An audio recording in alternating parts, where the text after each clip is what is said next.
Good evening mga kababayan. Basa tayo ng testimonya ng isa nating kababayan. Ang sabi niya, "Good morning po. Magbibigay sana ako ng first comment sa first week ng improvement sa katawan ko. Pero mas minabuti ko na obserbahan pa hanggang 2 linggo. Naging maginhawa na po ang sakit ng tiyan ko. Feeling ko na walang acid ko. Nagtry ako uminom ng Coke para sa curiosity ko. So curious siya.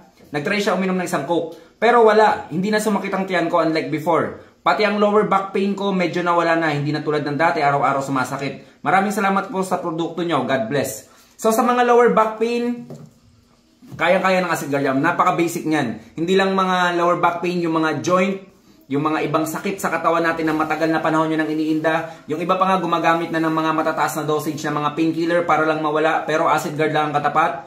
Pagdating naman sa acid, yung acid guard ay galing yan sa salitang acid, kaya nga pinangalanan nating acid guard para depensa to sa acid na papasok sa katawan natin. At the same time, nag-eliminate ng acid, nagbabalanse ng acid sa katawan at nagre-resulta ng maginhawang pakiramdam. So kung gusto nyo mag-try, kung gusto nyo mag-order, available ang cash on delivery natin. Hindi mo na kailangan mag-comment, dumiretso ka na mag-PM sa atin, magre-respond sa mga support natin. Ingat kayo mga kababayan, stay healthy. Ako si Chance at ako magsasakang gala.